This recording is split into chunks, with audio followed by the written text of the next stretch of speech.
Welcome to it's June now. June. Yeah, the June subscription video tasting with friends. And today I have with me another colleague and also a friend, Marit Islann. Hi. Who are you?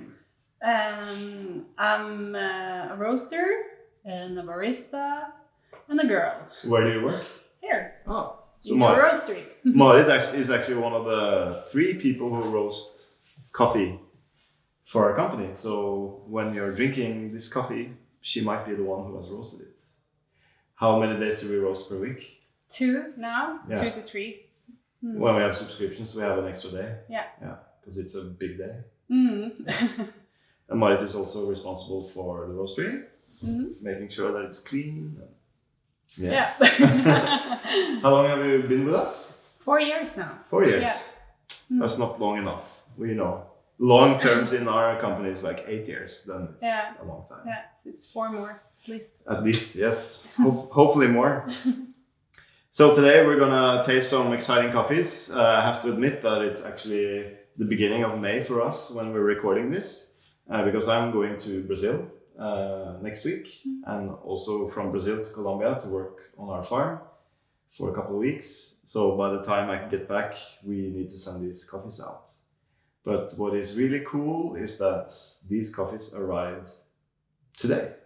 Wow, amazing. Yeah, I just handled all the paperwork today. So the container arrived in Norway yesterday and into our storage today. So these are actually sample roasts. Yeah. So they're not for us representative 100% of what the coffee will taste like. But I have been working on profiles on our sample roaster from our friends in Rust, who is next door. So they're quite similar to what we can expect them to taste like when you roast them. Exciting. Can you maybe take us through how we develop a roast profile? Like, how do we decide to roast this coffee this way? We have Kapsokisio here. Yeah. And we have been roasting Kapsokisio for quite a while. Yes. So we try with an old profile first and see if that works. And if it works, it's good. Yeah. If not, we have to do another test. Yeah. It's all about tasting the coffee after a test and see if it's good. So basically, we'll normally do, like you said, first test the profile that we already have, taste it. If we're not happy, a couple of new tests. And like, what is a test? How much do we roast? And do we roast it on the sample roaster, or I'm just trying to, explain. So we do a 30 kilo batch, which we usually do. So yeah. So everything is the same as a production roast. Yeah. And then when do we taste these coffees? Like let's say you roast the test on a Tuesday. When will you taste the coffee? Monday. So the following Monday. Yeah. Every Monday we do quality control. Yeah. And the reason why we wait that long is we need the coffee to rest a little bit, especially when we're tasting for roast kind of defects, or because when the coffees are really fresh, they taste a little kind of not necessarily smoky, but they have a lot of CO2 gas inside, so they're a little strange. So we need to let them rest before we can kind of look for those kind of bitter notes you get from over roast, or green notes from underdeveloped coffees and so on. Do you enjoy roasting? Yeah, absolutely. What's the most fun part about it? It's fun to just imagine, like, okay, where will this be on our color track? Because we do color track after each roast, and I kind of play a game with myself, like, I guess, where will this coffee end up? Will it be light, or like in the small magic window? Where will it be? So color track, just to explain what a color track is, it looks like a microwave, but it's actually a laser that measures the roast degree or the color of the coffee after we roast. So all the coffees we send out, you check, and what happens if it's not within the window we have set as a standard? Then we pack it in this big 1 kilo bags and sell it for like a little bit cheaper. In our store, like a test roast. So that's why, everyone makes mistakes. Just like when you make espresso or filter coffee, it's okay to make a bad brew, just don't serve it, you know. So if you have a kind of a quality control like we do with roasting as well, it's okay to make a mistake every now and then, but we just don't sell it as our tin Vendelbo branded coffee. But it's so much fun now with the lowering because it's so much easier to not do mistakes. Yeah. It's more about like tweaking it. That's another story. Yeah. That's another video actually. Yeah. But should we taste the coffees? I brought 3 coffees today, and just like we did with the May subscription, we have actually coffee number 1 and 3 of the same batch of coffee, but different size of the beans. So let's start with the first coffee that every subscriber will get. So everyone who subscribes to 1, 2, and 3 bags will get a bag of this, both for espresso and filter. And this is a coffee we are very well familiar with. It's a Karogoto from Nyeri in Kenya. It's actually on the border of like Karatina town. It's a coffee we've been buying for many years. We've actually supported the washing station with drying tables. I think it was 2011 or something. We bought, or we funded building 8 huge metal drying tables because they had drying capacities and we really liked the coffees. And then we had like an anniversary in our store, and all the revenue we had from one day of sales, we donated to build these kind of beds. So ever since then, we've been trying to buy that coffee every year. We had maybe 1 or 2 years where we didn't because of some difficulties. But now we're back and have been buying it for, I think, the 3rd year in a row now. Should we taste it? Yeah. Yeah. Oh.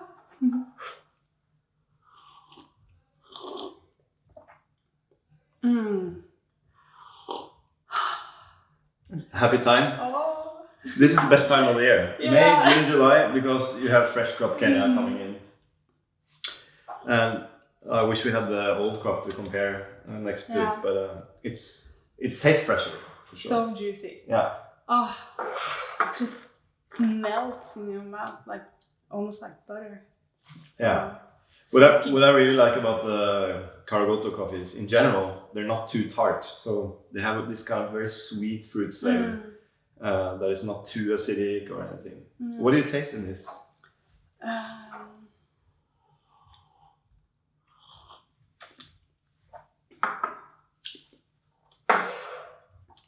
It's a little bit like red apples. Yeah, that's a good descriptor. Not too acidic. So apple acidity for sure. Any kind of berry flavor? A little bit like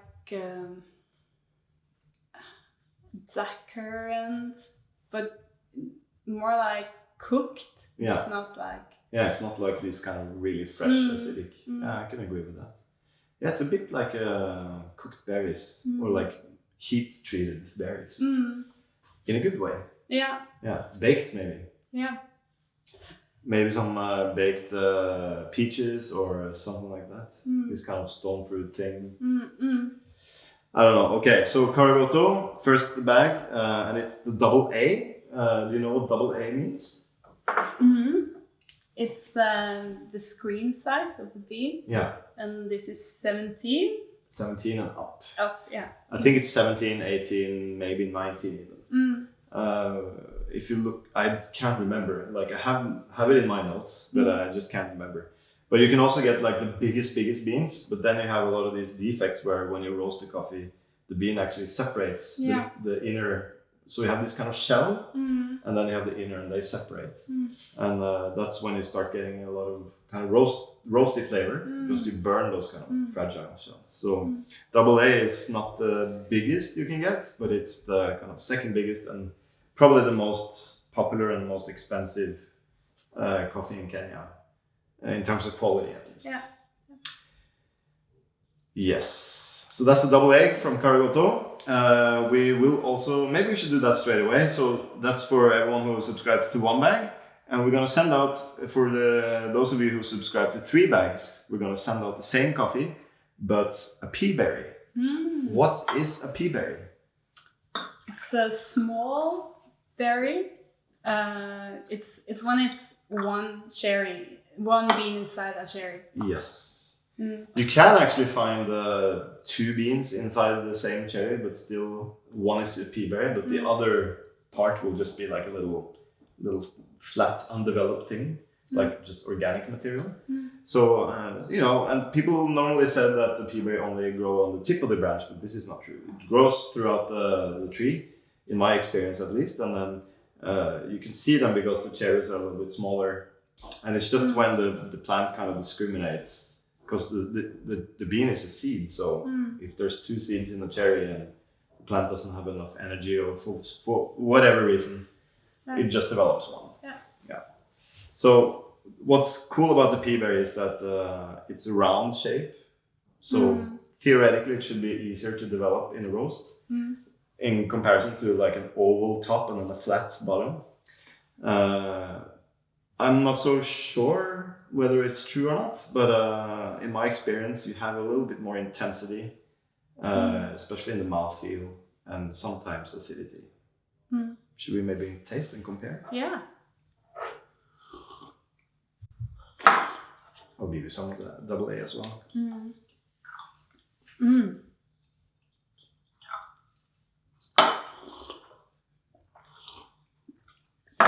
Oh. Good. Quite different. Yeah. What do you think is the difference or the biggest difference? It's like the acidity in the peaberry is more sparkling or more. It hits you more. I also get this kind of just mouthfeel. Almost like when you eat marzipan or something, you have this kind of sweetness that just grows in your mouth. More intense somehow. When you go back to the double A, for me at least, the double A tastes a little bit more like rose hip tea. Yeah. And then you go back to the peaberry, it tastes a little bit more like these kind of blackcurrant flavors. The coffee is so good. I've been tasting this for a while now because when I was in Kenya, I tasted it. I took samples home, I tasted it again, and then they sent me pre-shipment samples. I tasted that. Yeah. So I'm familiar with these coffees already, but it's still a joy when they come. And it's been 3-4 weeks since or even more, 5 weeks since I tasted the pre-shipment. So we have something to look forward to, I think. Absolutely. All right, so that's 1 and 3 bags Karogoto, the same batch of coffee. And just so you know that one washing station, Karogoto is a washing station that's part of the Tekangu cooperative. And one washing station can produce many different lots throughout a season because they pick, there's a lot of farmers that live around the washing station. They will pick coffee once a week maybe, and then they deliver to the washing station. But it's not the same farmers every time delivering. And so and during a week, there will also be different farmers coming in at different days. Otherwise, they will just have too much coffee coming in at the same time. So buying, when I went to Kenya this January, I cut maybe 6-7 different lots of the peak of the harvest from Karogoto. So I communicated with the factory manager and he said, the coffees we delivered between week 15 and 18 were the best ones. So those are the ones you should taste. And he knows because he can see the quality of the cherry coming in and so on. So, and that's definitely the case of the second coffee we're sending out. So to all of you who subscribe to 2 bags and also 3 bags, but if you have 2 bags, you will get Kapsokisio, which is also a familiar coffee from our range. We've been buying this for quite a while now. Ever since I went to the West Kenya to Mount Elgon for the first time, I think back in 2010 or something. It was a long time ago. And we found a couple of washing stations that had really, really nice coffees, but for me this one was the standout. And it's right on the border of Uganda. It's very high altitude, and the farmers are actually growing a different variety than in the area. So in the area, it's very common to grow the classic SL28, SL34, and then Ruiru, which is a hybrid, and then now Batian as well, which is a new hybrid. Whereas in the West Kenya, they never really got to plant a lot of the SL28s. They planted the K7, And it's just a tradition. Like when they started planting coffee, that was the variety that was kind of suited for that climate. Yeah. So it's a K7 variety, and it has a little bit of different flavor. There is some SO28 here, but maybe like 10%. Yeah. So it tastes very different. Should we taste? Yeah.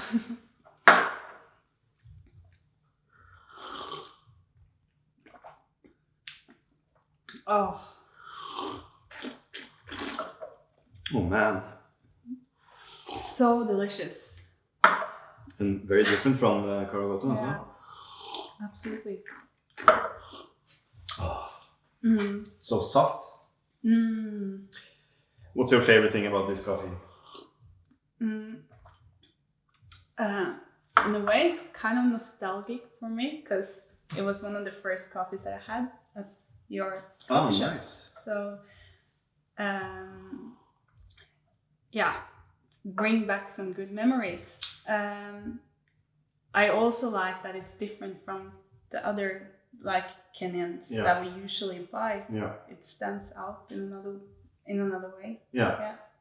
Like the problem with this coffee is that when you're in Nairobi cupping through hundreds and hundreds and hundreds of coffees, most cuppers will not pick this coffee because, there are some other spectacular coffees from the area around. But for me, this is not to compete with those coffees. It's to have another flavor. So for me, it's instead of buying, kind of medium quality Central American for the same price, you can get a much better Kenyan coffee that is different. So for me, that's why I started kind of looking through other areas in Kenya, because Kenyan coffee is my favorite coffees, and why not have more of it when you can. But this year it was difficult. I cupped through a lot of different outturns, as we call it, like different batches of coffee from this washing station. And there were a few goods, and there were some that had problems, and some not so good. So out of the good ones, there were only one that didn't really have any defects every time I cupped it. So defect can be like an over-ferment, can be moldy, can be woody flavor, something like that. And because it's so far away from Nairobi, logistics can be challenging here. So they have to drive the coffee, for a whole day to Nairobi on a very heavily trafficked road. And so it's challenging to get this coffee to taste great, just because of logistics sometimes, but also I know they have a lot of new members in the cooperative, so they have capacity problems. Yeah. But I've been there a couple of times, and they're also building new washing stations around, so hopefully they will have more and better coffees in the future. Yes, so that's Kapsokisio. That's people who just subscribe to 2 bags. 1 bag is Karogoto AA, and if you have 3 bags, you'll get Karogoto peaberry as well. And the Kapsokisio is a AA. We generally buy most of the AA because there's more of it. And we also look for peaberries from the same coffees, but they're not always available because sometimes the batches are so small. There's very small amount of peaberry, so they either mix it with other stuff or so it's not always available. But I always try to look for it because I find it to always taste really nice. We're also sending these out as espresso. Can you give some tips on how to brew this as espresso? Well, first of all, do it as less is more. Don't do like a lot of changes. Yeah. Just same amount of water each time in the cup. We will aim for 40 grams. Yeah. On a 20-gram dose. Yeah. And it's very easy to extract. Yeah. And it can be almost like a bit sour if you go to if your shots are too short. Yeah. So be careful. Yeah. Yeah. It has a lot of acidity. Yeah. So at least for me, it's easy to extract. Yes. So you can adjust your grinder slightly coarser. Yeah. Or you can try to have the same and just have more sweetness. For me, it's very difficult to over-extract espresso. It's almost impossible. I always aim for sweetness. Yeah, as high as I can. Yeah. And also with these acidic coffees, it's very important to cool down the cups or cool down the liquid before you start drinking it. It tastes awful when it's hot. Yeah. It's just because there's so much acidity, and of course it's concentrated, so you'll get like bitterness and acidity. Once it's cooled off a little bit, like closer to body temperature, I guess, like 40, 50 degrees, it starts to taste sweet and fruity and so on. I would actually, especially with the peaberry, you could actually maybe have a little bit more liquid. So same dose, like 20 grams, maybe try 45 grams out. Yeah. They're also beautiful as iced coffees. Yeah. How do we make iced coffees on this? We make iced coffee with the V60. Yeah. Yeah, and we just brew it hot. Yeah. And cool it down very quickly. Yeah. Yeah, and we don't leave it for like, I think it's 3 hours maximum. Yeah, and we add a little bit of sugar. Yeah. Why? Just so it's not getting too bitter. Yeah. Yeah. So not much. when we cool down, we don't put ice in the liquid. We actually brew it in a container like this and put the container on ice and cool it down without diluting it. Yeah. And then the sugar is just to bring out more fruit and to temper the bitterness. But you don't need sugar if you don't want to. But I highly recommend trying. It's really nice. Or some kind of sweetener. Could be also honey.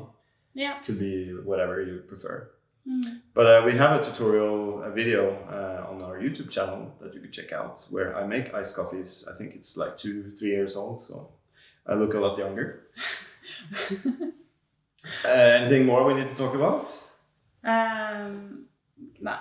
No, that's enough. Yeah. So if you want to subscribe to our coffees, if you're not subscribing, you can check out our webpage. There's a link below. It's a recurring subscription if you want to. And that means you can stop it anytime, you can pause it anytime, you can change it at any time. And it's 1, 2, or 3 bags per month. We send it out the first Wednesday of the month. And it's roasted the same week. So because of its popularity now, we have to start roasting on a Monday for a subscription in order to be able to send it out on a Wednesday. So that's how you do that. You can also give it to a friend, where you prepay everything. So your friend or whoever receives it don't have to pay anything. They'll just receive fresh coffee in their mailbox. Awesome. We ship worldwide as well, so you don't have to live in Norway to get these. I think that's it actually. Let's stop now and just start drinking coffee. Nice. Thank Cheers. you. Cheers. Thank you, Marit. See you next time.